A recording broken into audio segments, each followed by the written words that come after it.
Well, hello, my brother. Hello, and welcome to another episode of Processing with Sam and Malik, a weekly take. And listen closely, folks. Listen closely.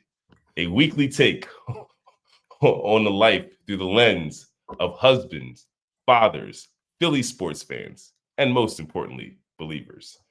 As always, this episode is brought to you by Sam's Community TV, creating content to establish a community through genuine relationship building. And before we start, as always, we would just like to ask you to hit the subscribe button and the notification button. That way you'll know every time a new episode drops. And if you enjoy the episode, please make sure that you hit the like button to help out the good old algorithm. And so with that, my brother, how are we doing this evening, Malik? Man, it's a Monday. Case of It the Mondays, is. but we are here. I thank God for it. Glad to talk to you. How are you? I'm well, man. I'm well. I look forward to our conversation today because we have a little bit of catch-up work. So we're going to pack in this episode with a lot of content, Yeah, man, let's do it. And I think what we should do is start with, before this event gets too far away from us, we have two national champions, man. Yeah. The NCAA tournament has concluded, and looks like the powers that be remain the powers that be.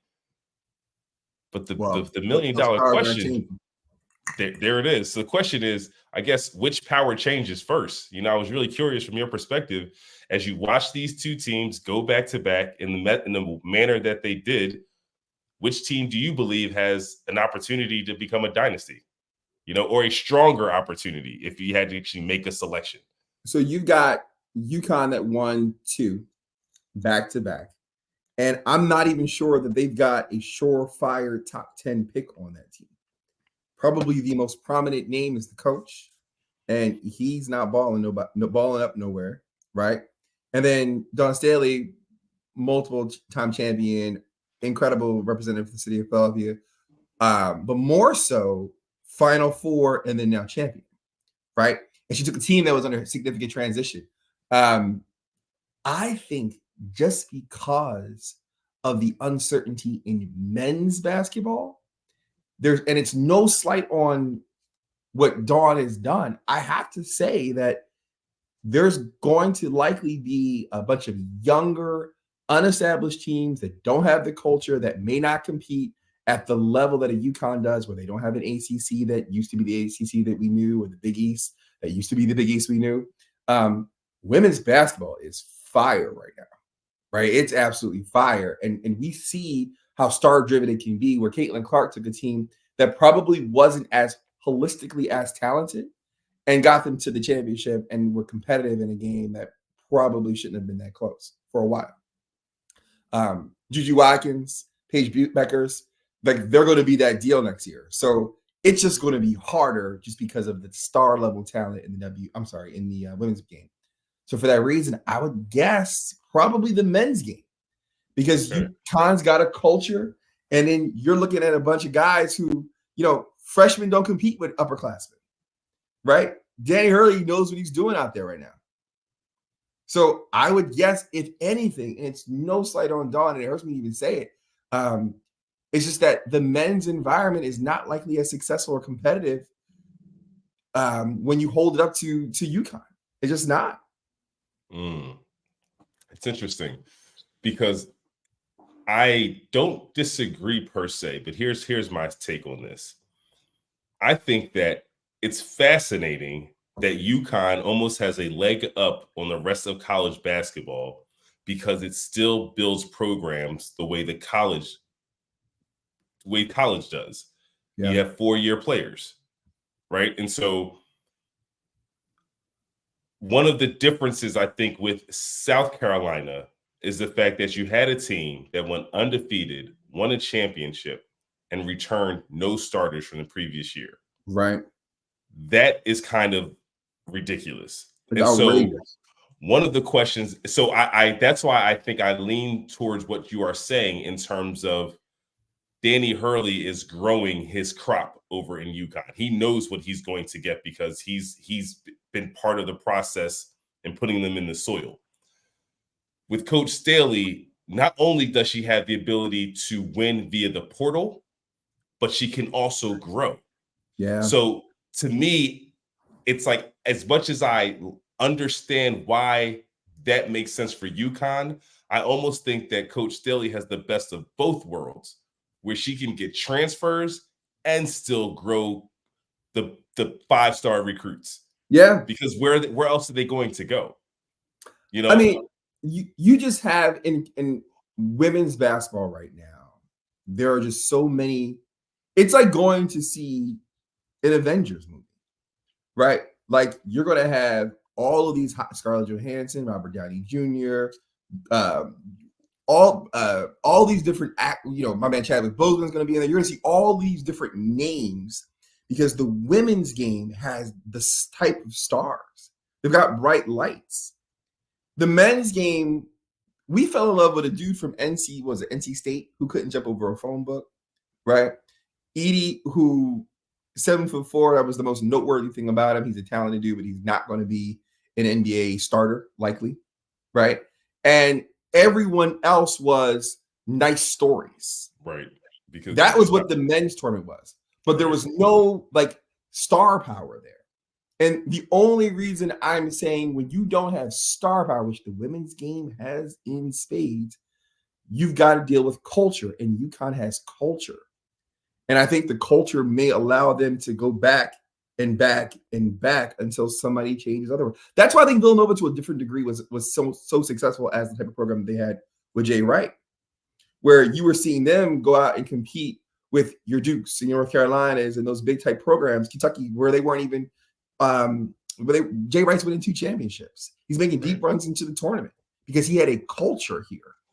Hurley is building that kind of lasting imprint here without the star power to really take him away. While Staley, she's got it, but there's so many stars that if a Paige Beckers goes off, if a Juju Watkins goes off, the dynasty can go down in one day. Not because South Carolina is not great, just because one person can just go nuclear on a particular day. And we're likely to see that in the women's game before we are in the men's. That's all.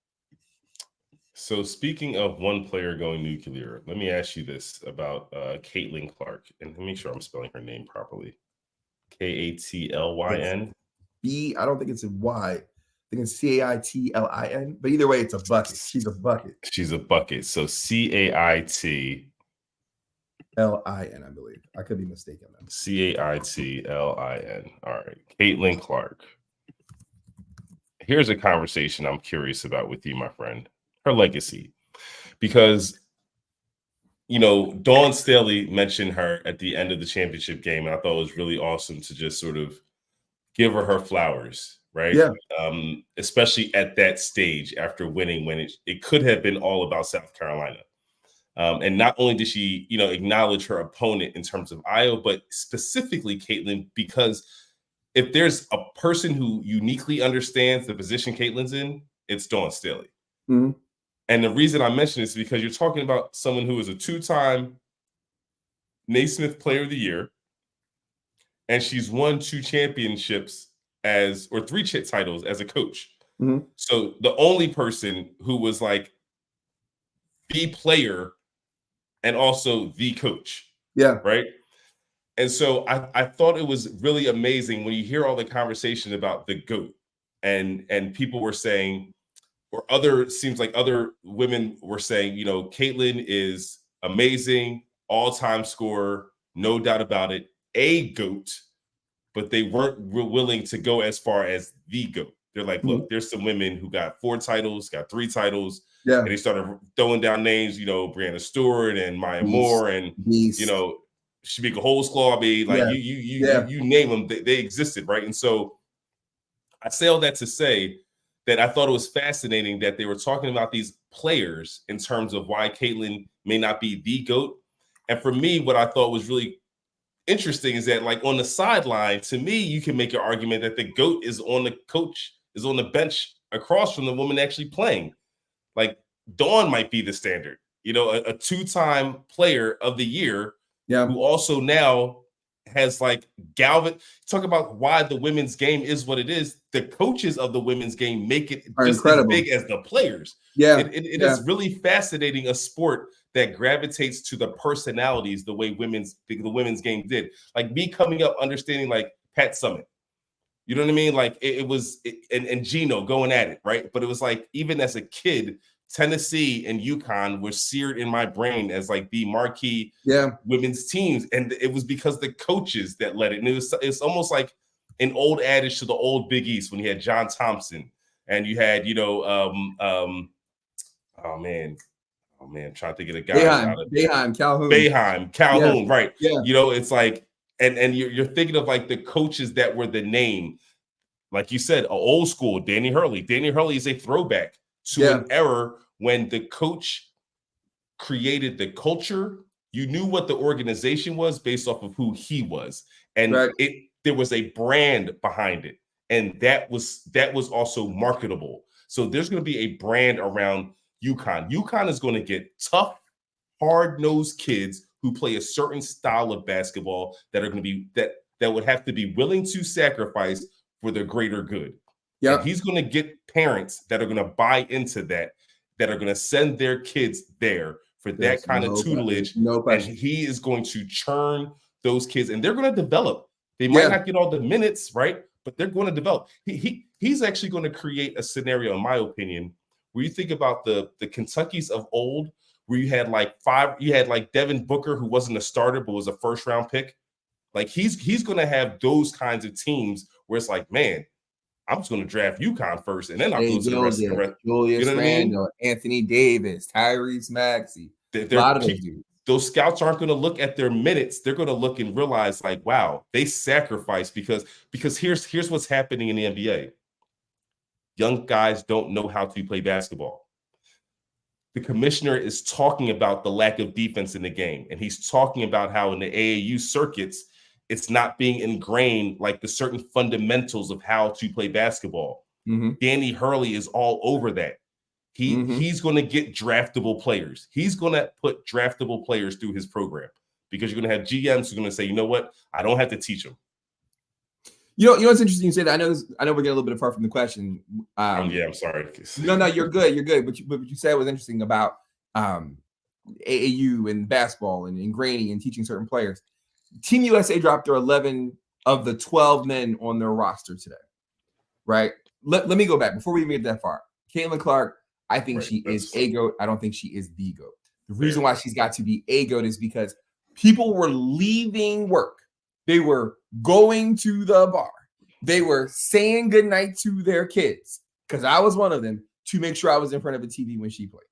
That's it, right? And she never disappointed. She never disappointed. The idea that you're seeing people talk, that we're weeks out talking about women's basketball. Are you serious? Right? That I actually know what, like, she went #1 to the Fever tonight, right? Like an Indiana Fever. Come on, dog. Like that in and of itself speaks to her level, right? That she was, regardless of what she does as a pro, she has elevated the women's game to a place where it's got eyeballs and interest. And for that reason alone, GOAT can be obviously her performance, which was often high level and exceptional, right? To the tune of being the greatest scorer in college basketball history. I don't necessarily think that is the summary of everything in terms of what makes her the GOAT. Right. Because you drop a ball out there, Breonna Stewart's going to say something. Maya Moore is going to say something. Shoot, Lisa Leslie's going to say something. Cheryl Miller's going to go say something. So I think we have to look at it in the context of she might have been the GOAT for right now. Right. And the GOAT definition has got to encapsulate what she did, where people were running home and you had kids who don't even know where Iowa is on a map trying to watch her games play. So can I ask a question? Because that actually offers me a good segue to a conversation I was having today with fellas about sorry. All good. A conversation I was having about what an NBA superstar is, right? And part of the conversation, there's this guy who has a clip who's basically saying Jason Tatum is not a superstar, right? Like he's a great basketball player, elite, whatever, but he's not a superstar. It's like, come on, man, Jason Tatum's not a superstar. And the guy's like, how could he not be a superstar? Could be an MVP, whatever. He's like, because a superstar is someone who has like a marketability, I guess, outside of just the game, or has a draw that is bigger than just the lines of the game.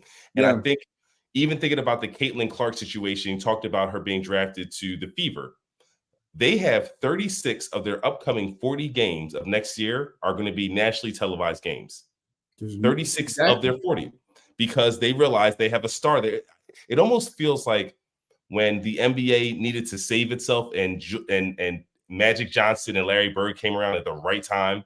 And it's like, you guys are now going to be the face of the NBA. The NBA is not just going to be representative of a collection of guys playing basketball. We're now going to identify the stars so that fans can see who we're talking about. And like, they use that to kind of create the real interest around the NBA and realize, hey, there's something here, and like identifying people who have it. I say all that to say, the it factor is also a component to me of superstardom. And it's gotta be. And that's why I agree with the guy's take on Jason Tatum. And so the whole question is like, well, kind of like what makes a superstar? And so me and my friends were sort of going down a list of who we believe superstars were in the NBA today. And it wasn't a long list that we came up with. And I'm curious, I'm putting you on the spot. Could you come up with a list of who you think are persons that you believe are superstars? LeBron James. Yep. Steph Curry. Mm-hmm.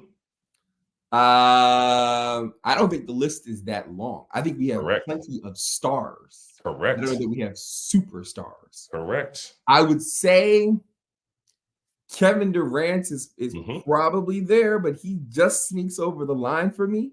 Okay. I would not include somebody, unfortunately, despite his incredible talent and his success. I probably wouldn't include Jokic. Would not include Jokic. Our list did not include Jokic. I think Embiid is on the cusp, but I don't think Embiid is healthy and had this success. Got it. Okay. Right. But I think he's got the qualities of it. Right. Okay. Big man personalities, fun guy, whatever it is. He's incredibly talented, but I don't think that he's had the national success. And most of what people know is, unfortunately, as him being a troll a little bit. So that probably takes away some of that. Okay. But outside of that initial group, Boston, I would agree Tatum is not one. I will tell you that we're probably fast forward 3 more months. You're probably looking at Wemby, right? 3 more months? 3 more, or the next season. Go to the next season. Go past the Olympics, because the Olympics are going to be this summer. That's what I said. I said Wemby's on the short list. Yeah, Wemby's on the short list. I would say internationally, Luka is probably that dude, right? He made our list. And then I know we talked about kind of the next group of guys. The next group of guys, you and I going back and forth about Anthony Edwards and Ja. I think Anthony Edwards is right there. I think Ja, as long as he stops shooting at people, is probably in that group. So the guys joke about Ja Morant. He said he's not a superstar yet. He's a shooting star. He said, wait, maybe I should say. Right. So, but I think that's your list. So here's now. Granted, I've had more time to think about it. This was something that we did earlier today. And your list, I think, was fairly similar to a list that a friend of mine actually. I can go right to the tape. Don't even have to speculate. And I think the cool thing about it is that we all recognize it's not a long list. And you think about all the players in the NBA, and you're like, well, when we say superstars, how come we're not just rattling off a bunch of names? So here's the list that. And real quick, I did not say Giannis. I did not say Giannis. I feel like he should be. I would consider him one. Okay, but like, I don't know that he is, like, he's not a superstar in the way. For example, right? If we were to do it, I don't know. I watch wrestling, right? I'm a wrestling person. So you got like the heavyweight championship, or boxing, you got the heavyweight championship. You got like the middleweight champion, still a champion. He's not Muhammad Ali. He's not Mike Tyson. Sugar Ray was that dude. Bernard Hopkins was that dude. But like, we hold a different regard for the heavyweight champion than we do like the middleweight guys. Steph, LeBron, they're heavyweights to me, right? I think if Giannis had a more successful, if he didn't go out in the first round last year, I think you'd be more comfortable with him in this conversation. I think that there is, I don't know if it's a Milwaukee thing. I don't know if we don't see enough of him in his personality beyond like post game. Like we don't know anything about him. We know about his brother's antics, right? There was a Disney movie about him or whatever it was, but I don't really know anything about it. I don't really see him aside from like he is an incredibly gifted athlete who just goes, drops 50, and then orders a whole bunch of nuggets. Like that's literally all I know about the bull. So he's probably right there. I just don't. He doesn't resonate with me the same way. I love him as an athlete. I love him as a competitor. He just doesn't resonate with me the same way like a LeBron or Steph Curry do. That's fair. So this is the first group that my friend came up with that they agreed with. LeBron, KD, Steph. They put Kyrie, Harden, current. Luka. Well, see, and so here's where the conversation continued to go. So my list included those names. The Jimmy one was interesting because Butler? Jimmy Butler. Here's why Jimmy's interesting. Because Jimmy is like a superstar, but he almost cheats his way to superstardom because he takes the season off. We only care. Your legacy is made in the playoffs. And I feel like he uniquely understands that. And so even though he doesn't have great regular season, he becomes a king in the playoffs. It's like his name becomes, you have to he is refer not to him. A superstar to me, though. He's not who? He is not a superstar to me. He is not a all access, you get the velvet rope treatment, skip the line into the club. We bring you the best bottles. He's a poor man's version of it. He's right. I'm telling you, he's right. He's there. Like Pluto. Like he's a planet. But like, is he though? Nah, we don't really know at this point in time. But I will give you Jimmy. Jimmy's interesting because Jimmy's almost like he wants to be a superstar. I think that's the issue with Jimmy. And honestly, I love Kyrie, and Kyrie is all-world talent, but I wouldn't put Kyrie on that list either.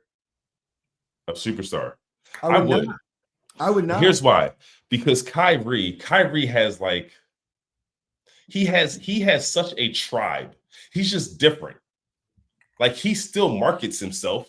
He was still Nike's guy. Like he was still, the endorsements were still coming his way.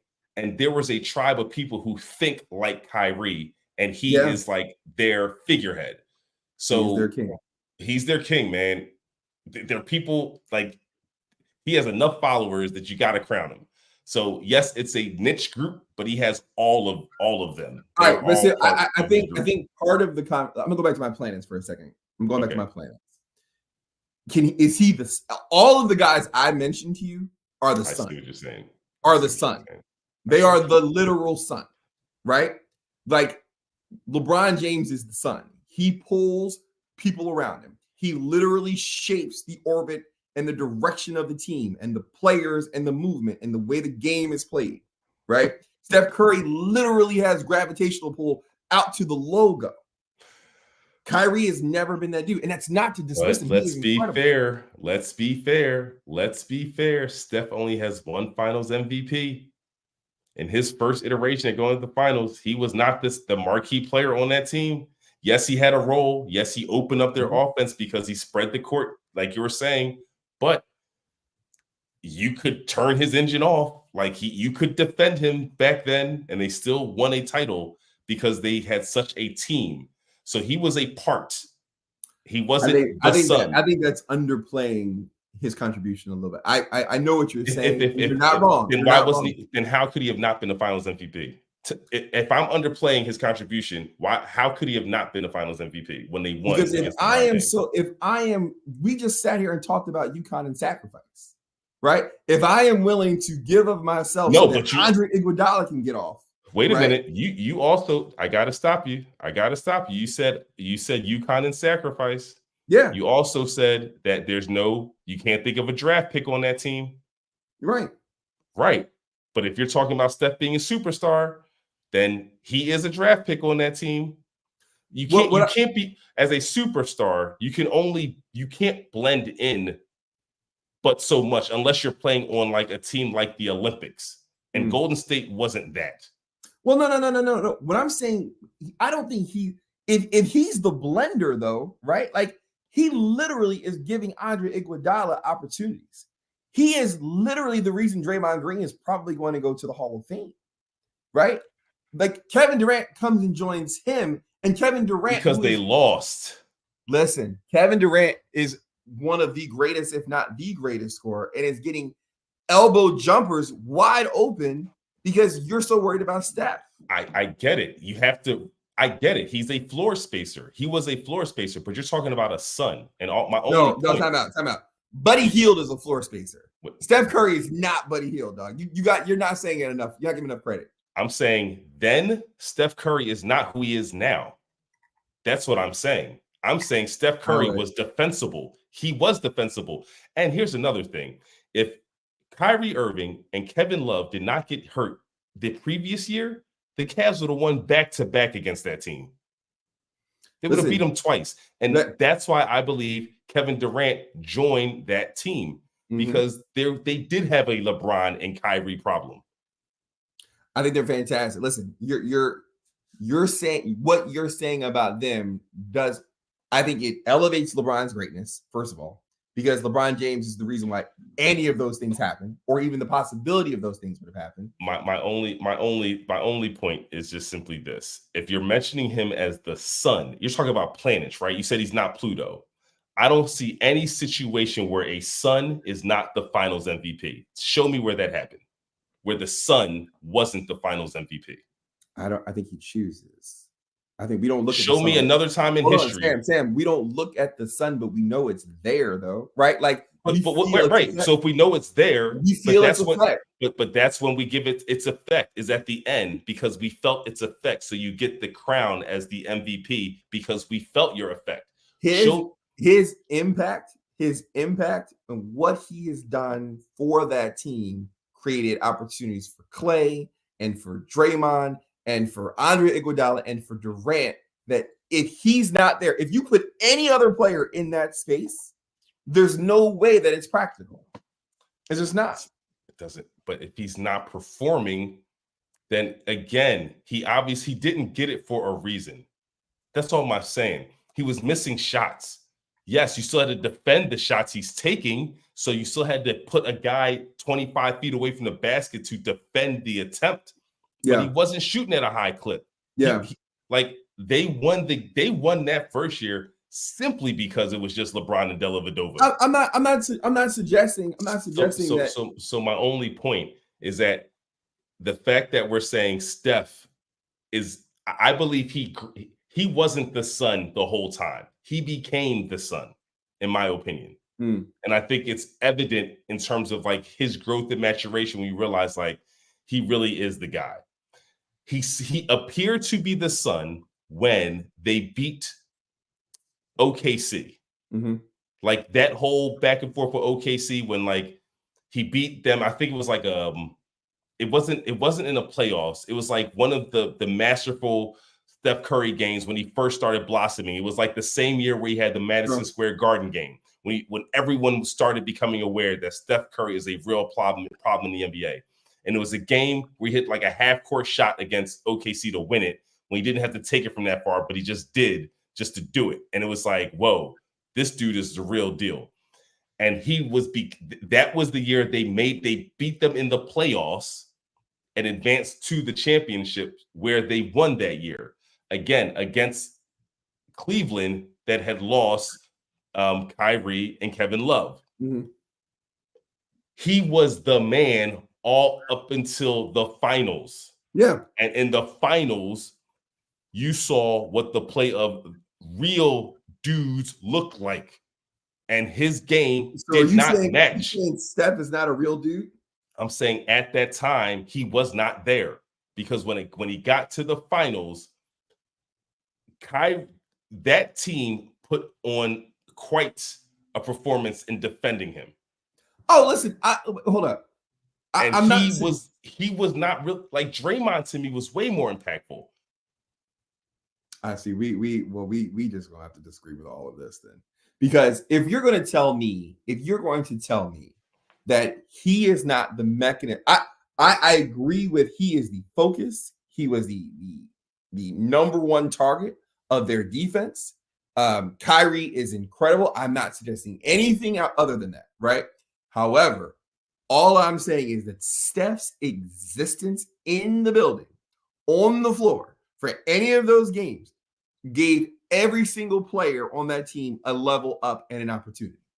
So I Right? got you. So it's like if the Sixers were to win, even if Embiid played poorly, it's still Embiid's team. Like it just like so happened. remember I got you. when we played the Raptors and we lost in that 7 bounce game or whatever it was. Embiid was absolutely trash on offense. Man. He was absolutely a beast on defense. If you go back and look at that series, you can go back and look at what his splits were, his over under. When he was on the floor, the Sixers were like plus 1,000. He would come off for 2 minutes and the sky would fall apart, right? His presence changes everything. That's it. So whether or not his shot was falling, whether his stomach was sick, whether his knee was hurting, whether his eye was broken, his presence impacted the game that allowed everyone else to cut off, get open, have gravity that was drawn to Embiid so they can get the kick and go on everything that was typically not there for a player of his caliber on the floor. That's all I'm saying about Steph at that time. I think the dude, like my only point is that he has been and he always will be. He's a son. He's a son.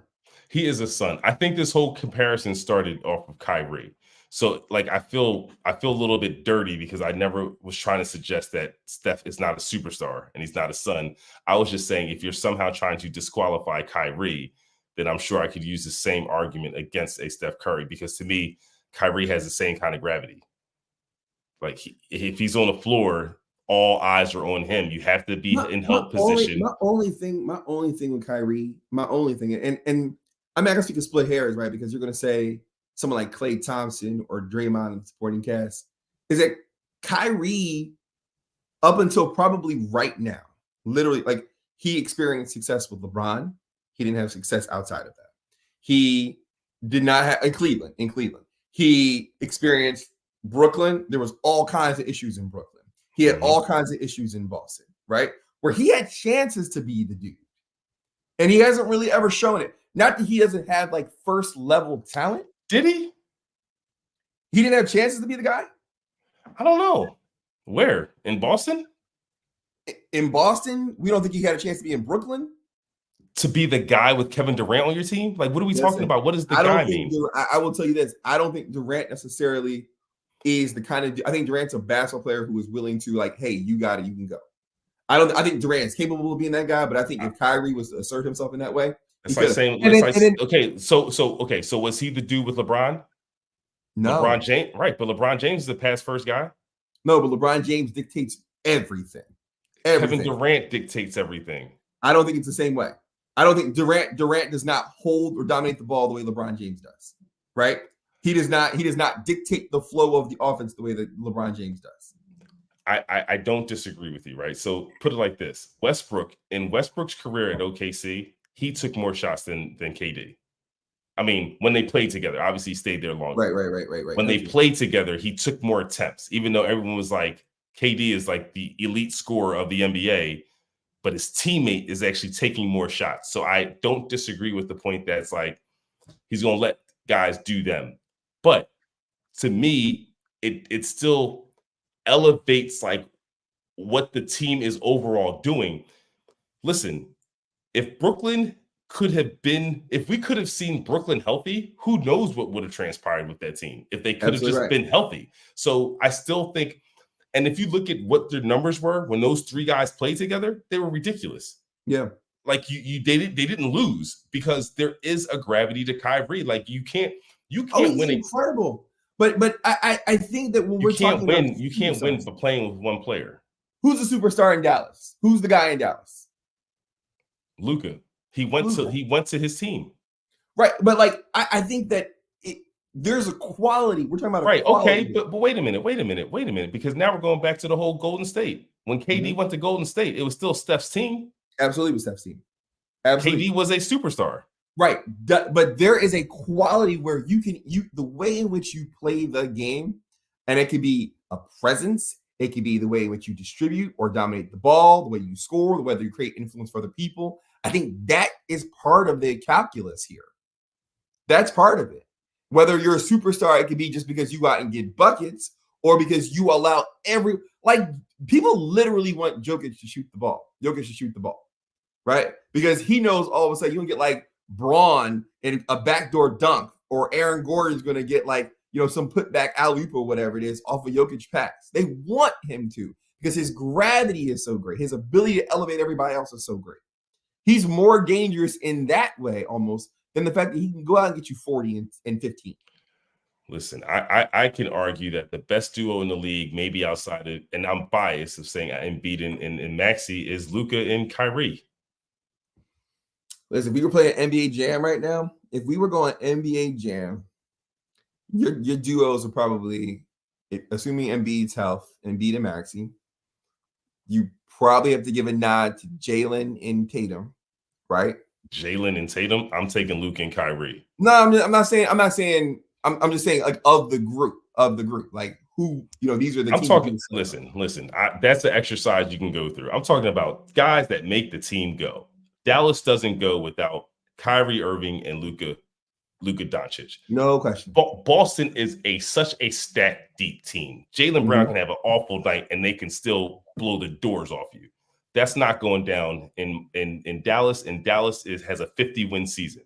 So like those, they're getting it done. And so I think we're going to have an incredible playoff series where Kyrie can start Kyrieing and then remind everybody of the superstar and the sun and the gravity that he actually does command, even from the likes of a Kawhi Leonard, a Paul George, right? You got elite defenders in Clippers. I cannot wait. So let's just jump into that right now, man. Go for it. 36 minutes in. NBA playoff picture. Here's the question.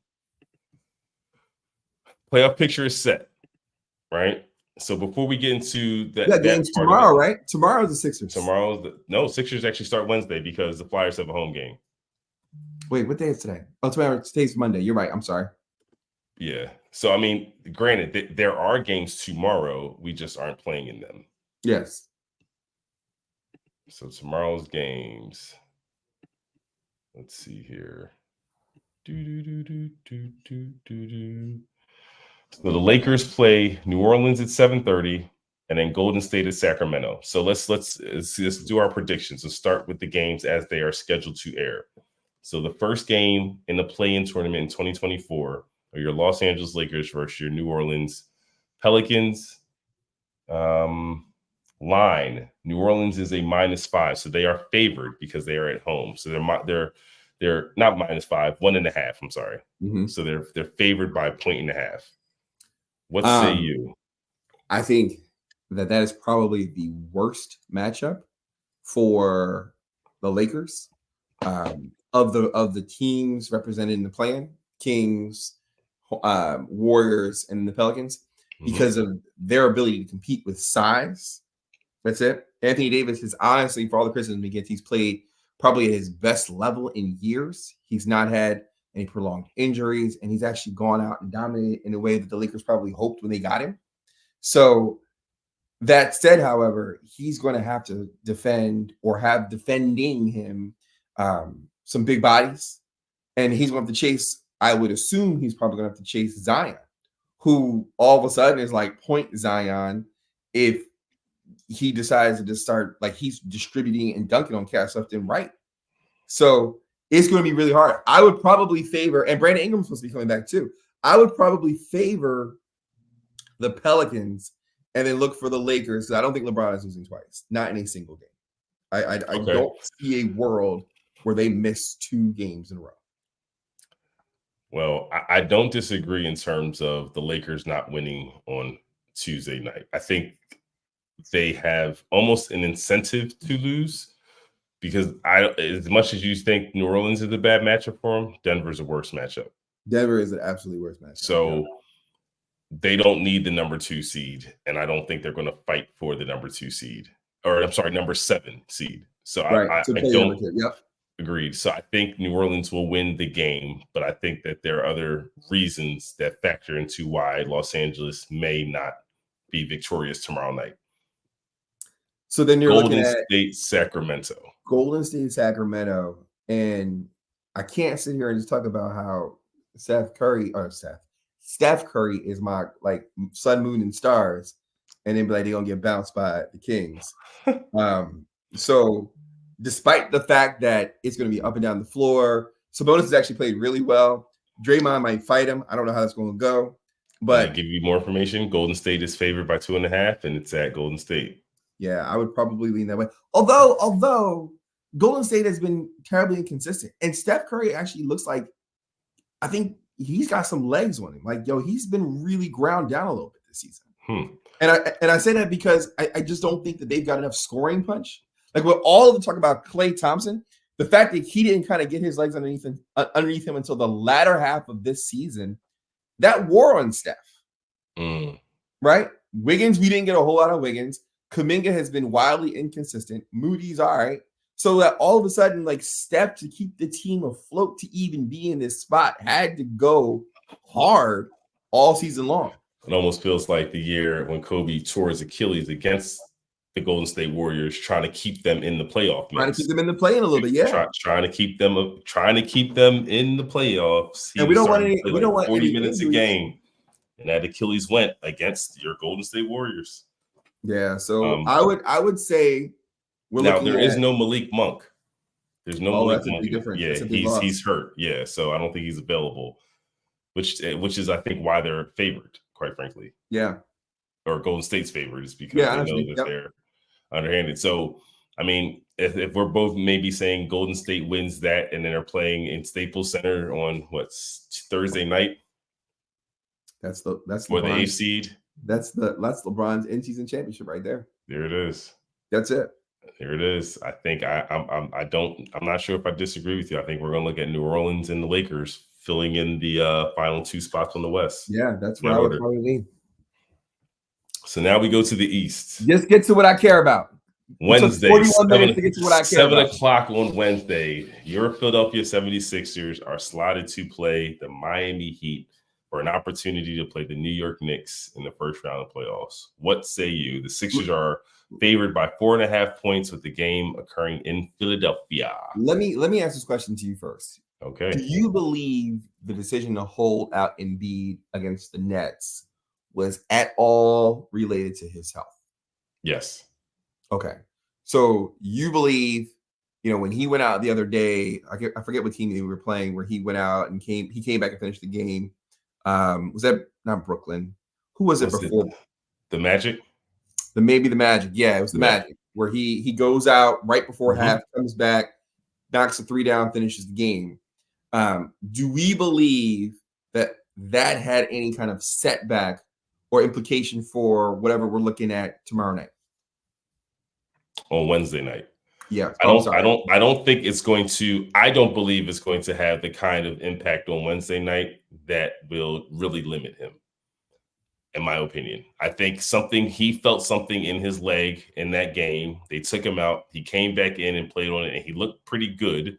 Yeah. They said he practiced going into the Brooklyn game. They just said, out of precaution, we're going to sit him. I think it just makes sense, in my opinion. When you see somebody tweak his knee in a game where you're going into the last game of the season, you think you can win without him, even in your attempt to get up to the 6th seed, you still have faith in your team because your team has played a ton of games without him. You're right on the cusp of when it matters most.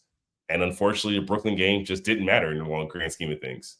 It didn't matter. So why? They had a high level of confidence they'd be able to beat them without the services. Yeah. So I'm comfortable with the organization just making the decision, and I'm confident that Joel Embiid is going to play with a vengeance on Wednesday in Philadelphia. Do we think? I want to believe that he looks much better than I think most people thought. Conditioning has got to still get there, right? Listen, I just looked over his numbers. Since his 5 games back, 30.4 points, 9.3 rebounds, 49% from the floor, 48% from 3 in his 5 games back. 48%. He's not shooting them at a high clip, but he's shooting them with efficiency. Mm-hmm. He's making almost 1 out of 2 at this point. Mm-hmm. I agree with you wholeheartedly. We're looking at the maturation of Joel Embiid. Before our eyes, he is turning into the next it's like he's coming out of cocoon and turning into the next version of himself right in front of us. He's much more cerebral. If that cocoon, or if he's coming out the chrysalis, whatever it is, he's coming out the crib, and all of a sudden he's different now, and he's healthy now. That's the big piece. I just want to go. I feel like every single season it's been Chick-fil-A milkshakes. It's been random like outbreaks of Ebola. Like I don't know what's happened to this dude. He gets his eye socket broken twice. He's showing up with a mask. Like I just want to get to the postseason and have him be. I don't know that he's ever been 100% of the player that we see in the regular season in the postseason. He's never been that guy. I don't know that I can think of another superstar who has performed as high a level as he has, MVP worthy levels, MVP in the regular season and in the postseason. He looks like an all-star, maybe in some cases. I just want to see him be the same dude. And so if he's healthy, if that was a precautionary step and he comes out on Wednesday ready to destroy worlds, yo, I am all the way in for this because now, go ahead. I'm sorry. Go ahead. No, please. Because now we got the Knicks. Yeah, let's talk about it. And if we fast forward, and I don't want to do it, let's not do that. Let's not do it. But I'm going to do it. Sam, if we look, Doug, this is Wednesday is the right to go to the Eastern Conference Finals. Wednesday is the right to go to the Eastern Conference Finals. I want to say I agree. I think that we just got a draw that I just don't love. I got to be honest with you. The Knicks kicked our ass all year. Pardon my French. They really did. And not only did they kick our butt, we couldn't score on them in a couple of games to the point where it was like season low for the NBA was our effort against the Knicks. I remember. Yeah. It looked like an old Van Gundy. It was Pat bad, Riley man. matchup. Yeah. It was bad. And there are elements to this matchup that I don't think are in our favor. However, if Joel Embiid is the version of himself that we believe he is the game changer. They're 31-8 with him this year. Yeah. It's like it almost doesn't matter. If Joel Embiid is right, it almost doesn't matter. You know, and that's kind of how I want to feel even against a matchup against the Knicks. So the Knicks have, was it Robinson, Hartenstein? They got another big guy that they could throw at him. And they're going to throw Anunoby at him. They're going to throw listen, if you I know you're going to have the guard get up underneath him, whatever it is. All that stuff. Treat him like the child that he is. When you're dealing with a 7'3", 280-pound dude, everybody's a child to you, basically, right? I understand it's hard. I understand it's pesky, but he can just be deliberate and either shoot over or one dribble, half hook, one dribble, drop, shoulder between him and the basket, go, right? Like he has that ability. He does, but see, here's the thing. These are the conversations that I appreciate because how often do you see Joel Embiid in the post doing what you're talking about? What I'm saying is, but he can operate from that space in the mid-range. That's what I'm saying. Like his ability to develop.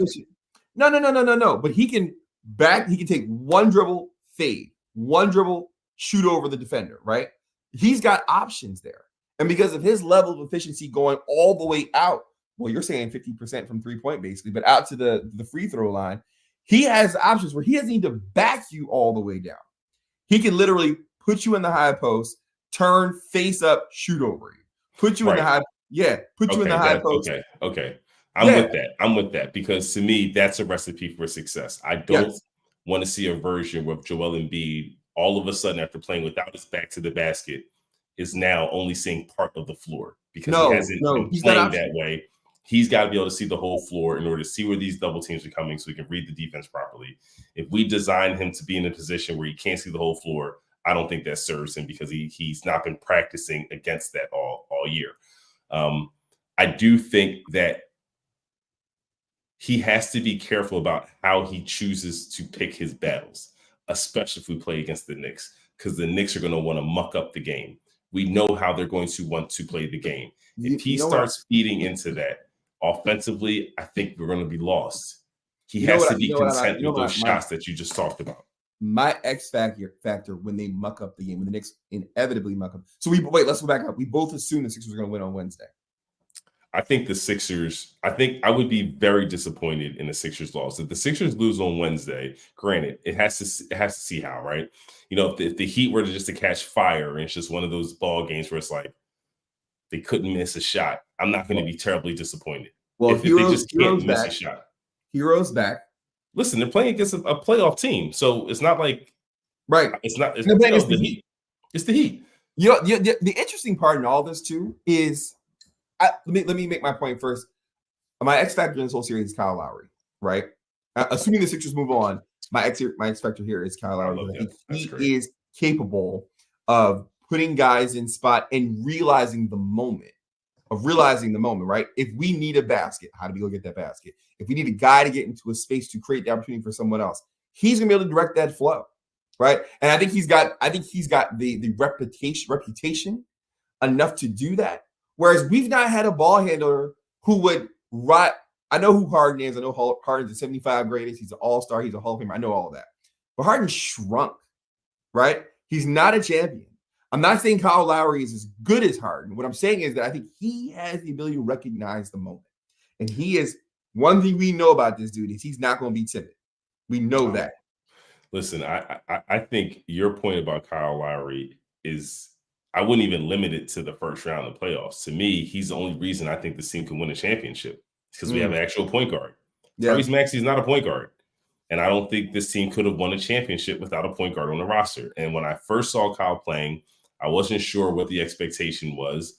But then I feel like when he really started getting his legs under him and I understood how valuable he was going to be in the playoffs, I was like, Eureka, Nick Nurse has his guy. Like, he has his extension on the court. It's a big deal. And Kyle will get off the ball immediately. Like, he tries to get Tobias going as frequently as possible because he knows we need Tobias. Those are the things about his game that make him different than a James Harden, who James Harden will be like, I'll do it myself to get us going.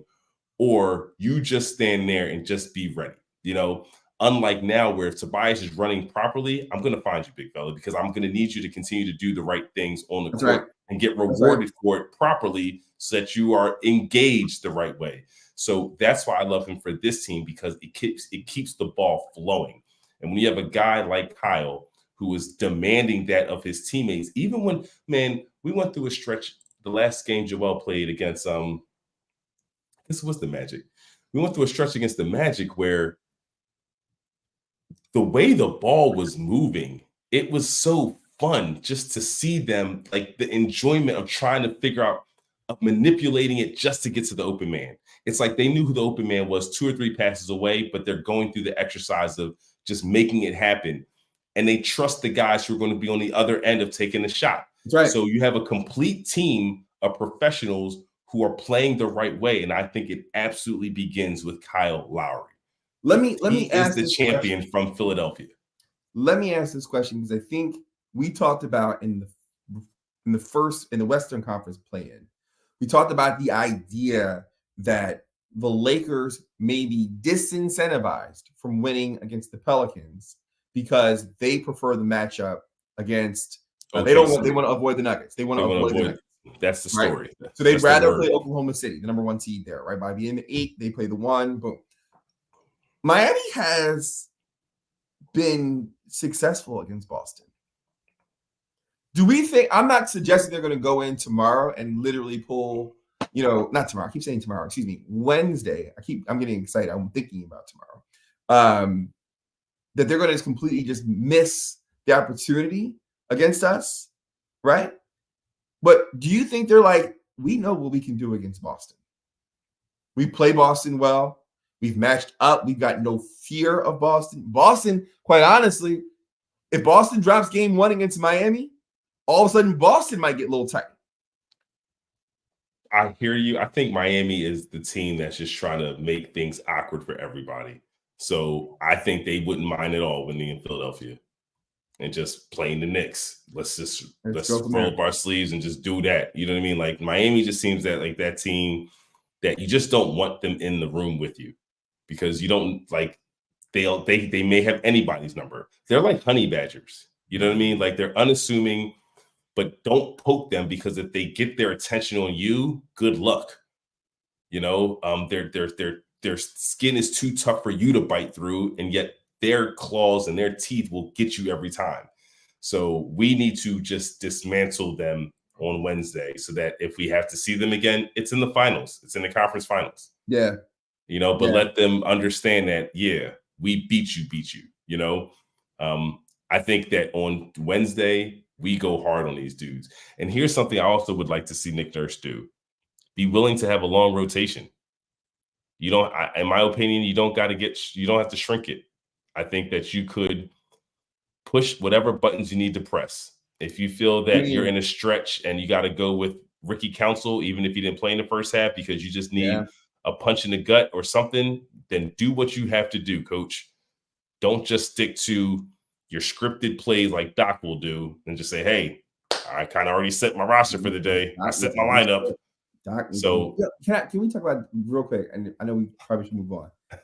Like Doc Rivers is going to have a built-in excuse with Giannis, and the fact that he came in, he picked up a team right before All-Star break, right? It's tough to get integrated to the system and transition a new program midway on the fly. You got guys who were injured.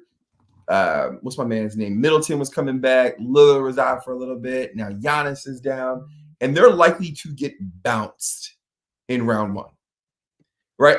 Everybody was trying to line up against them. Like my prayer was that they finish and beat Orlando so we can go ahead, beat the Heat, play them in round one. And somehow Doc Rivers is going to parlay this into, it's not my fault. I had no other options. This is what I'm dealing with now. That's what's going to happen. And he's going to keep this train rolling.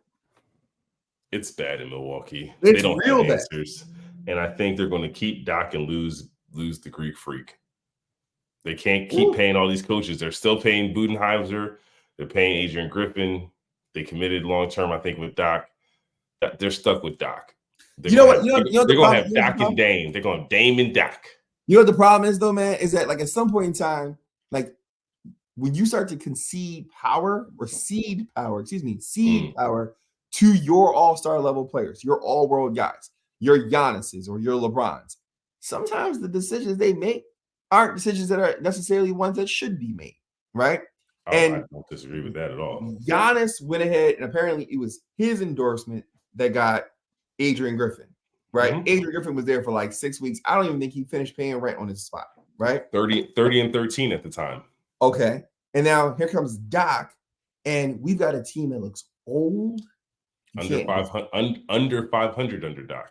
Can't defend, right? And you're supposed to be a defensive dude.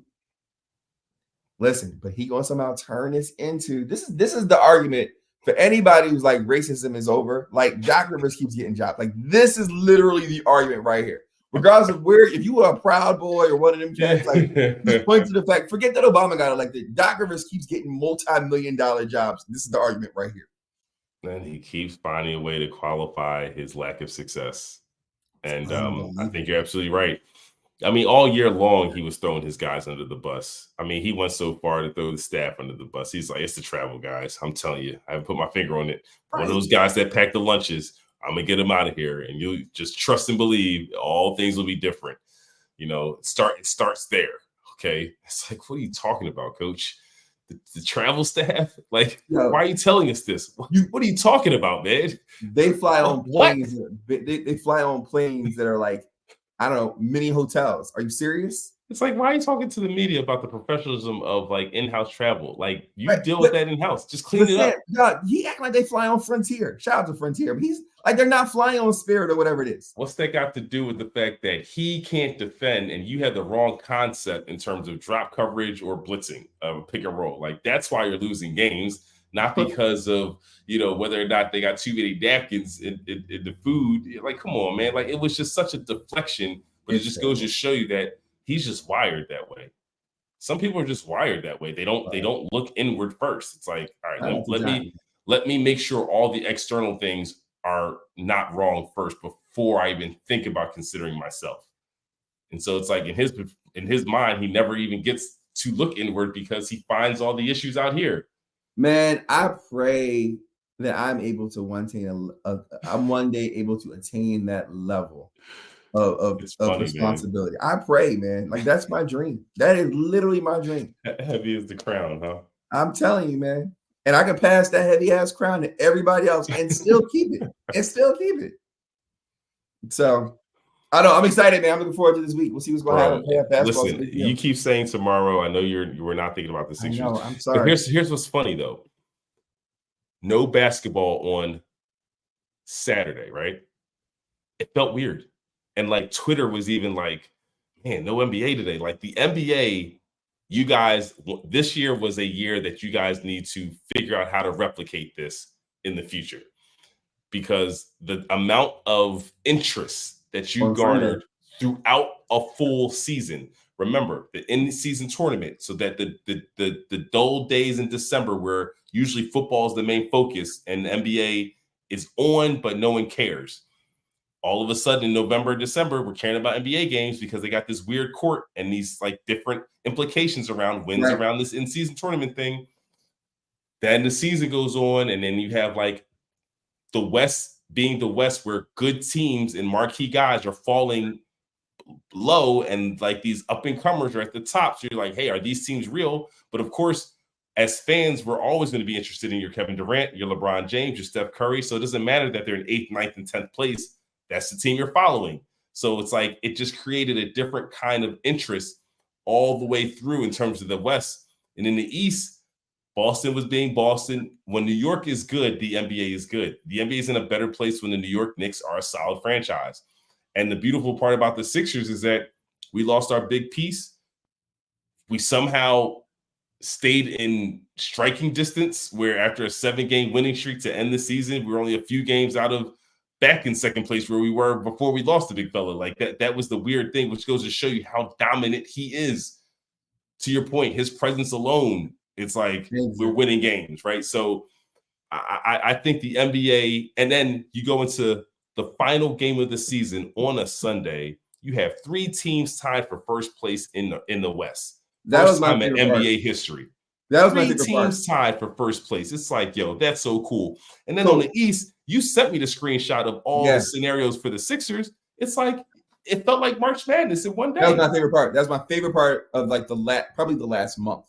The idea that I'm sitting there looking at scoreboards for Orlando, Milwaukee, New York, and Chicago, whatever all those games were. And it's like, I don't care about those games normally. But I'm looking at all the permutations now, and I'm like, wait a minute, hold up. What's the score? Who's got this? If the Sixers win, Indiana loses, Orlando does this, can we get to like the 6th seed, right?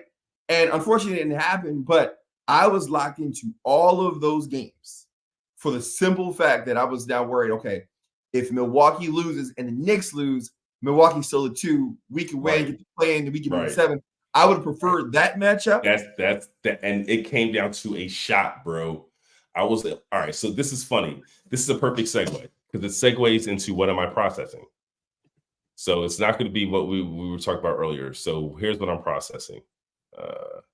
Sorry about that. I'm doing that the wrong way. All right, there. So it segues into what am I processing? Because on Sunday, my wife and I had a play date scheduled for my son. Okay. So my son started a new school in January. Nice. And, it's a new school. And so we were, I don't know if you're in your state, they do this. They have like schools now use apps where you can directly contact teachers and all types of stuff. It's all the time. Yeah. So we get communication that there's a parent who is interested in scheduling a play date with our child, right? And the question is, are you guys comfortable with us sharing contact information? And we said, okay, sure, we'll do it. Share the contact information. The mother contacts me, right? And so I send it to Samantha saying, hey, this is the mother of the child who wants to hang out for the play date. You can follow up, see what's good. Her first suggestion was like an indoor space that had like a $40 cost to it, right? And it's like it's 2 kids. And I'm thinking, why? It's a play date. Why don't we just go to a park? I'm thinking like it's not a birthday party. I don't even know the person, and so before I'm committing dollars to this experience, so that if I don't like it, You're I can not just worth leave. $40, Mom. Go ahead. I don't know if your son's worth the $40. You know what I'm saying? Like my son may not like you. You know what I mean? Like I don't know who the child is, and it's hard to get information from my son in terms of like who he is, you know. Right, but right, I kind of get a sense that he's like, no, he's cool. Okay, fine. But your son is also like what, 5? 4. So it's okay. like, and then so that's one thing. So it's like, okay, here's where it gets funny. My daughter, she was like, well, I would invite a friend, right? And so my wife and I were thinking like, okay, well, who from your class? And then she started rattling off names. I was like, no, stop. This is not about her. This is his first play date. Of course, she's going to come along, but like, let's not make this about her when it's about him. Like this, someone else reached out to us to coordinate this, right? So like, let's focus on the fact that we're meeting a parent of our, you know what I mean? Like a parent of a classmate of a child, and let that be the focus of today. So that's what we did, bro. Here's where it's just so wild. We get to the park. All of a sudden, we hear a child call out our daughter's name, right? So we're just like, well, what's going on here? Don't you know, our kids are in 2 different schools. The boy's older brother of the one who wants your son's friend's brother. My son's friend's older brother is in the same class with my daughter. Oh wow! Okay. And they like each other like as friends, and I like him as just a young kid in the class. Like I've noticed him from before, and I was like, and it's funny because I even said to myself, I said, if my son was older, they'd probably be friends. Like if my son was in Savannah's class, like those two would be friends because they play the same way. Little do I know, his younger brother is in my son's class, and like they're cool, and so it's like we show up, and we're just like, wait a minute. And she's like, Savannah. I'm like, wait, Savannah. It's like, wait, we know you. It's like, wait. Oh, that's you're his mother? And it was just like, it was mind-boggling. But it was like this sense of community. I say all that to say that this is what I'm processing. And it's like feeling of being part of a community where it's like, wow, our children, like, what are the odds of this? That the friends, like, what are the odds? My son, it's a random school, theoretically, that we just put him in January. And the one kid that like was like, hey, mommy, can I hang out with him? Happens to be the younger brother of a classmate of our daughter's who like is like a good kid. And that was the other part that made us feel good. It's like you can tell good kids, like the nature of even from children, like you can tell it's like, oh, this one you got to keep an eye on as he gets older. Like, and the ones that are good-hearted, like you can tell it's like these are good-hearted kids. And the fact that like our children were like gravitated to good-natured children made us feel good. But then I started thinking about the whole sense of community. I run into a guy on the park. We're the same age, you know, we're the old heads with young kids. You know what I mean? He has a 5-year-old, I have a 4-year-old, or 4 and 6. And it was at the park where all of a sudden I'm like, hey, I got my phone out. We could watch the overtime of the Chicago game, Chicago, New York. And it goes all the way back to that, right? Because admittedly, I'm like, come on, Chicago, win the game, baby. Win the game, baby. Meanwhile, your kids need to be pushed on the swing. Man, kids get straight bullied, man. Came back with a black eye signal. But it was like, I did have to look up a few times, like, do you see him? Do you see him? Because I have no idea. You know, like this is a long stretch without a timeout. I have no idea where the children are. Hey, but I found myself, to your point, scoreboard watching while I'm at the park in this family moment, because it was like the Sixers already won. But now I'm trying to figure out, can we actually still play Milwaukee in the first round? Yeah. Like, is there an opportunity for us to still play Milwaukee, even though we're in the play-in? You know, and I'm just like, it's still right there for us because Milwaukee is limping into the playoffs. You know, and so even though they threw the game theoretically against the Magic, which is not going to prepare them for the playoffs, I still felt like, wow, they're trying to avoid us. Well, if New York takes this L, they can't avoid us. We still get them, you know? So it didn't happen. But I picked up on that part in terms of the fun and excitement of scoreboard watching. But here's the whole full circle in terms of what I'm processing in terms of community. Today, I attended a community council meeting at Martin Luther King High School. You know, so it's like right around the way. And it had like our council president and, you know, a few council persons at large, and the council people of our district were present. Okay. And so many different community members, like a full auditorium. I knew so many people. And there was a part of me that just like realizes, Malik, there's a part of me that requires a level of civic engagement that I'm not currently involved in. And it's like I'm looking around a room, I I'm like, told you. Come on. there's something, it's I like I told gotta you. find something that I can do in a I rural way of told service. you. So I text my friend who's the city council person, he's up there. I was like, yo, I'm gonna touch base with you later on just to find out what your initiatives are. Maybe there's something that's going on uptown that I could, Told you. offer my time to help with some kind of something, a bill or a project. I don't know. Like I Get just feel like involved, man. I can't just not. I know everyone here. I know what's going on. I know how to get it done. I can't just sit on the sideline. I'm unwilling to sit on the sideline for my family in this regard. So when it comes to community, why would I be willing to sit on the sideline? I So told you. that's Yeah. what I'm now processing, man. As Hold on, yeah. it's me right here. Hold on a second. I told you, Negro. I told you. I told you.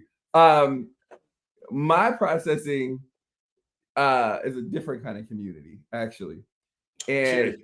I'm trying to figure out why I ever cared if OJ and Tiger Woods were in my community. Right. So we lost as a society, as a population at large. We lost Orenthal James Simpson last week. And then this past weekend, although he made the cut, we lost him shortly after that because his weekend on Augusta in the Masters was uneventful, and we essentially lost Tiger Woods as well. And for two very different reasons. Obviously, Tiger But he Woods made the cut. He made the cut, but Okay. his performance went right after he hit that last putt on Friday. Excuse me. So can I ask a question really quickly? Sure. I hate to Yeah, stop you. Just for context. I heard that they were saying on Friday that there was rain. Did he have to play like more golf on Friday than he was supposed to because of So weather? Thursday there was a slight weather delay Got it. on Thursday. So everyone was delayed. He was unable to get the entirety of his round. I think he got 13 holes in on Thursday. And so he finished, he essentially finished round one on Friday, came back out several hours later, and then played the rest of the 18 that he was scheduled to play.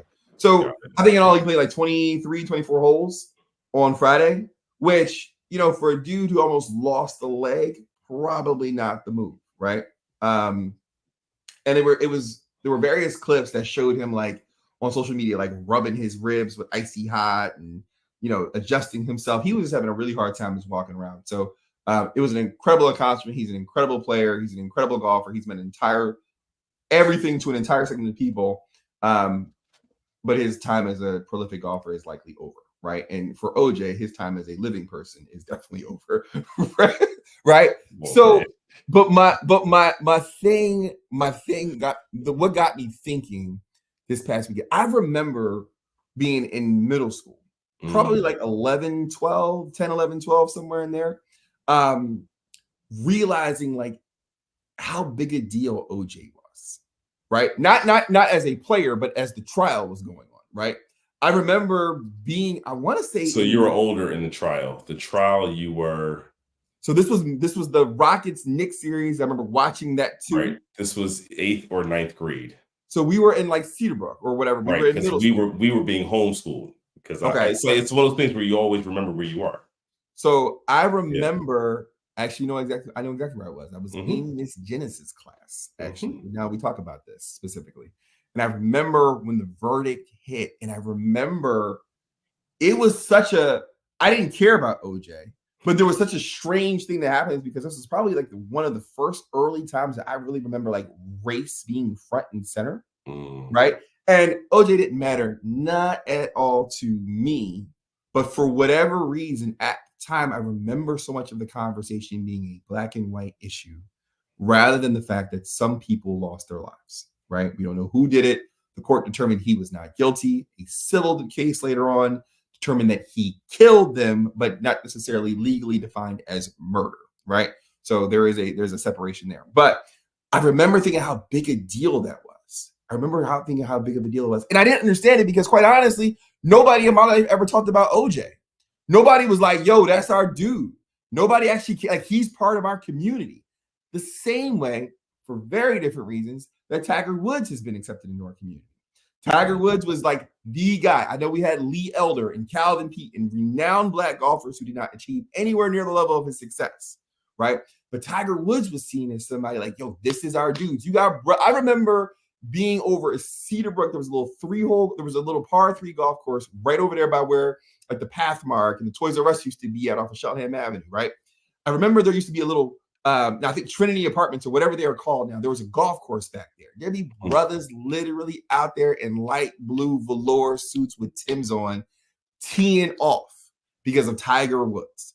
No joke, right? And this was a person who couldn't care less about being identified as black, right? Or part of the community. OJ literally said at one point in time back in his day was like, I'm not black, I'm not white, I'm OJ. And I can't think for the life of me why in the world that me processing this is why was either for two people who plainly said, I'm not part of your community, why we wanted them so much.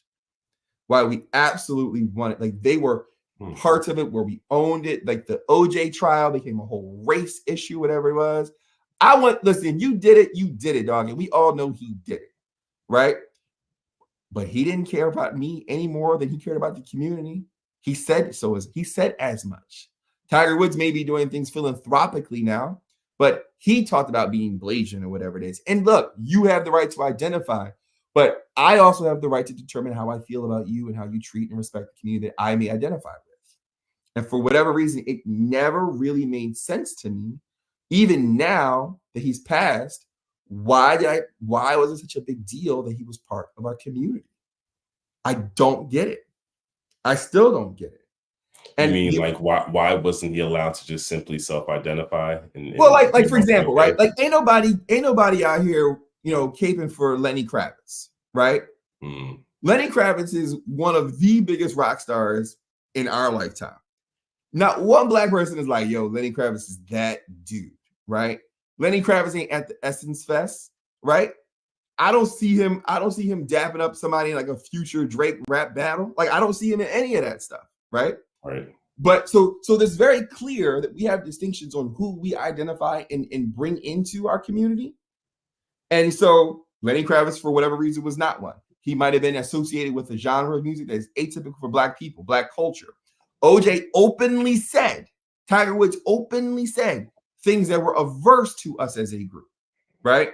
And then I'm not even talking about their personal habits or what they did with their lifestyle or their relationships or whatever it is, but they talked about how they were separate and removed from us. But for some odd reason, we were like, come be ours. We draft you with the first pick in the Dave Chappelle racial draft. Like, I don't really care.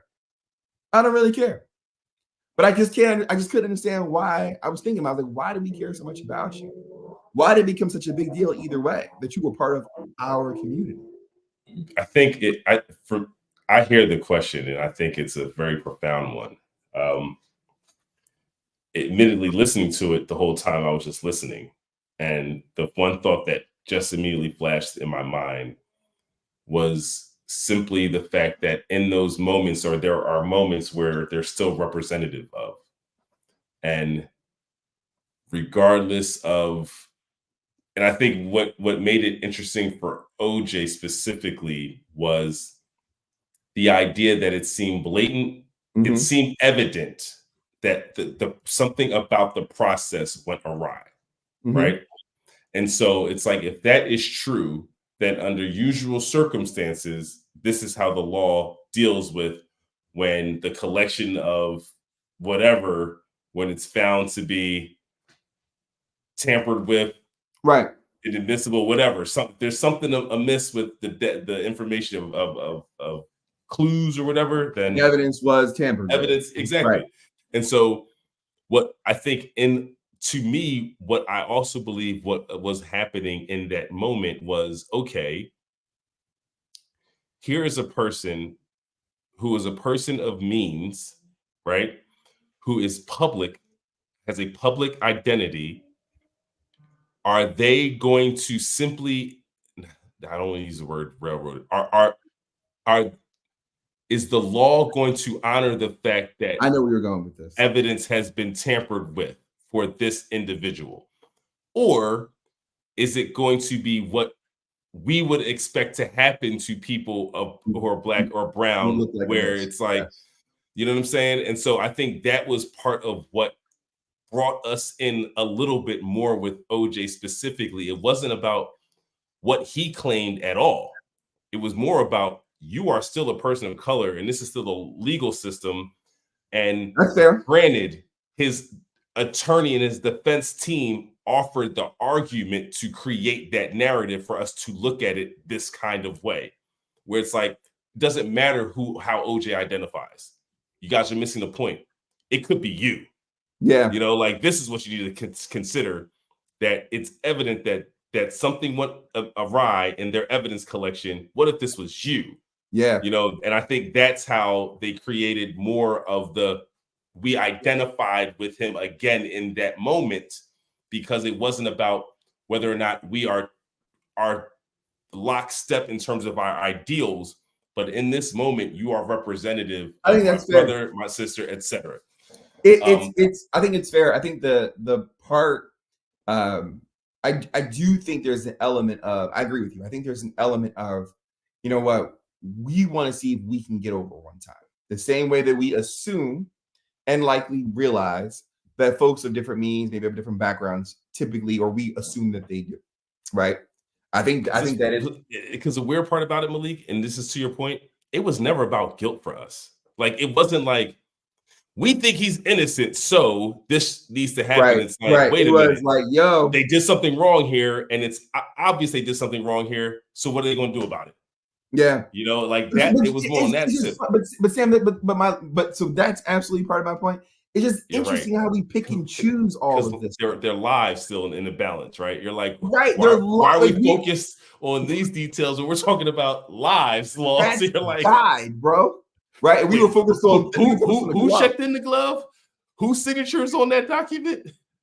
Listen, that's part of the conversation. And then I look at, like I said, I brought up Lenny Kravitz, right? Yeah. You know, again, actor, performer, incredible. Then I look at somebody like Clarence Thomas, right? Ain't nobody claiming that dude. Ain't nobody claiming that dude. I don't even think he's in the African American Museum of History in DC. And at that time, he was only the second justice. Well, he is the only second. He is the second justice of African American descent, right? Ain't nobody claiming that, brother. So here's the other thing about Tiger Woods, because Tiger Woods, in my opinion, I think he's a great illustration of something. It's hard to put my finger on it, because I remember when he went on Oprah and said he was Malaysian, right? And it threw everybody off. They're just like, wait, what? Wait, what box is that? Do we need? But who since then, he has done things, especially in my opinion, through Nike, that has really looked to tap into the culture. So even though he tried to say, hey, I'm over here, he wasn't moving like a classic golfer. His commercials weren't like classic golf commercials. Like, he was breaking the barriers of like popular culture.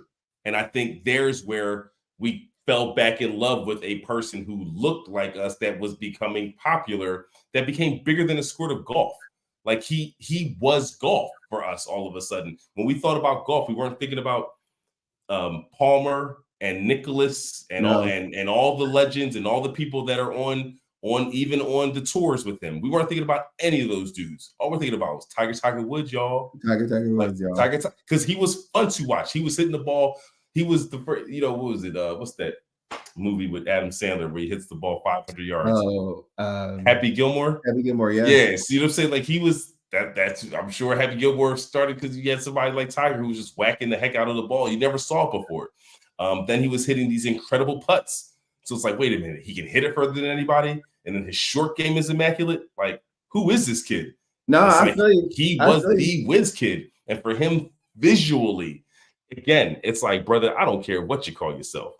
I can show my son, look at that man right there, and my son will fix in his mind, he looks like me. He's doing that. I'm gonna go at it. I just think it's fascinating who we really attach to and try to integrate into our community. Because we attach to greatness, bro. Well, again, we don't attach to Lenny Kravitz. We don't attach to Clarence Thomas. Well, I mean, greatness within an interest of ours, though. Well, I mean, like, listen, greatness. This dude is one of the greatest rock musicians ever. right? know, but Rock would never. Rock. See, here's the thing: Rock never tried to attract us. Well, listen, Nike made golf attract us. That's what I'm saying. Like if Nike marketed Tiger the way they marketed other golfers, we would not have the relationship with Tiger that we have. I think you think it was just because he was that good at golf we love Tiger? No, I think no. No. I think if there were other golfers who were on the level of Tiger, not necessarily on the level. Let's say there were other golfers who were half as successful as he was, right? I don't think we out there going to the course. I don't think we out there watching like that. Malik, not only do I not think we're watching, I think if Tiger's success alone is not what made us turn it on. We still didn't care about the sport. Until the way they marketed him. Like he was the whole Tiger thing, like he made golf aggressive. Mm-hmm. You know what I'm saying? Like now it's like even in the commercials, it's loud sounds. He's whacking the ball like it changed the whole mindset around how you think of the sport. If they didn't do that, they would have never reached a core of people who think of golf as a dainty game. Listen, I hear you. I think what's fascinating is that like golf is as popular as ever in terms of people playing it, in terms of access on the course. You've got Top Golf. You've got this Monday night thing that's coming up with Tiger or Rory McIlroy, whatever it is. It is Tiger Woods. Well, right, but my point is that it didn't need us now. Like we're still not watching golf now, right? We're not all of the money that's being pumped into golf now. But that's not my core point. My core point is that however they marketed him to us, however we saw OJ or anyone else, it is these folks individually, not a third party. Those folks did not necessarily aspire to be represented as part of the community, but yet we decided, nope, you can't get away from us. You ain't gonna leave me. You're gonna stick around here with me. You'll be part of this group. And it's like I'm just trying to understand why we pick and choose, and why and how do we pick and choose who we pick and choose. That's my point. I hear you in the marketing. I hear you what Nike did. I got a couple of red shirts myself. I got 2 sets of clubs in the garage. I rock with you on all that, right? And again, with OJ, we weren't team OJ until we realized, hey, we're just trying to see if the law, I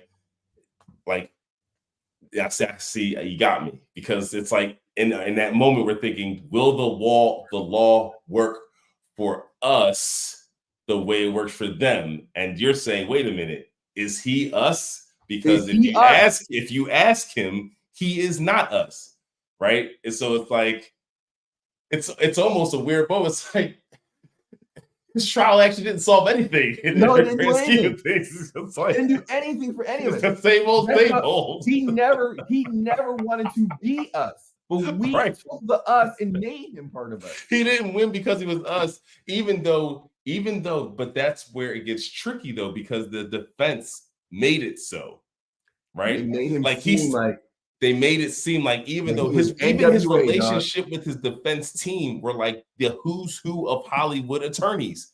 Like even his own defense team was in the mix of the whole thing. We still don't get those guys. OJ was out there sea-walking and drinking 40 during the trial. Like that's my point. They made it. He had to be like us so that we could see him and they actually view him as part of us. Yo, listen, what I saw, first of all, how I've watched every single OJ movie, documentary, docuseries. They are all so compelling. I saw the one that was reenacted with like what's our guy, man? Travolta. John Travolta. Yeah, John Travolta, Cuba Gooding, right? Yeah. And like looking at all the paradigms between like the issues his defense team was having and just representing him. It's like they were becoming pariahs within their own social circles because it's like, wait a minute, like all of it is just so fascinating. But I say all that to say that that's a great processing, brother. I like. I really been sitting here trying to figure out, like, yo, this dude didn't want to do. But here's what's funny though about OJ. He didn't until they made us see him again, and then like from that point on, he could only live on one side, even to the point where, I mean, think about him ending his life being part of the is what it is broadcast. Like, think about that. Yo. Like, that's full ingratiation back into, like, you can't. He got his card back, yo, because Cam and May stamped him. Like, at the end of the day, we got to be careful about saying he wasn't. So I'm kidding, but but think about it. Like, he was part of it. Is what it is. So, you know what I'm saying? He's coming at the rappers and he's funny. He's witty. Yeah. Like, he speaks his mind because he's never been afraid to speak his mind. Because he's always been OJ, like in his brain, he's always been set apart. But when you like see him in that arena with the guys, you know, it's just like, you know. So he lived a life that was quite fascinating, man. He lived on every side of the fence and was recognized as so. It's like we had this whole issue in terms of like how we, you know, see pronouns and want to see each other and see people. He was the first, man. Back in the, he really was, man. We might need like race pronouns. We might need race pronouns. I almost feel like I feel like that's simpler than gender pronouns. I don't even want to get into a real backward, awkward conversation, but to me, race pronouns or race identity seems to be a lot more easily applicable. In my opinion, I'm gonna go file my taxes, and depending on what race I come up with, see what it looks like. Listen, I'm about to get my other passport anyway, so it's like I can identify where I want. It depends on how I wake up, how I feel that day. You know. See my credit score go up if I say check a different box. So my brother, this was rich, man. So look, coming in next week, folks, we're going to give you we're going to determine whether or not we were right in our prediction of the in-season tournament. You know, we only have one upset in the first round, right? Because we have New Orleans beating the Lakers in that one. And then we have the home team winning in game 2 because we have Golden State beating Sacramento. And in the second matchups, we have the home team in Miami. Do we care who wins Chicago, Atlanta? We never even talked about it. No. They don't even care who wins. No. All I know is like we better be in the playoffs, and one of them better not be. Like the fact that we didn't talk about them at all. I hope we sacrifice Miami. I hope we sacrifice Miami for skipping over the Atlanta and Chicago conversation altogether. Please. They don't even care. They don't even care. Well, my brother, man, listen, this was great. I look forward to us reconnecting next week when we actually have 2 games like Saturday and Sunday. Yeah. So not only will the playoffs be set, but we'll actually have the first game played by all teams after when we meet again on Monday. You know, there'll be games on Monday night. You know, so it's that time, my brother. For the next few weeks, we didn't even get into the Phillies start. We didn't get into Devontae Smith going out here and getting a bag. I'm glad he's back. So we got to tackle that next week. So next week we're a week behind a little bit on our takes. So we're gonna hit the NBA opening week of the playoffs. We got to hit with the fact that the Eagles have locked up their core playmakers.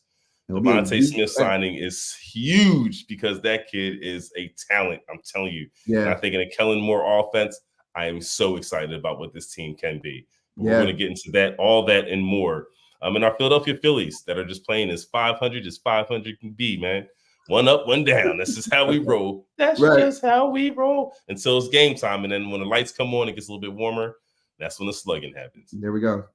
You know, so again, folks, if you like the episode, please feel free to hit the subscribe button on the way out. Thank you for the support. And until next time, peace.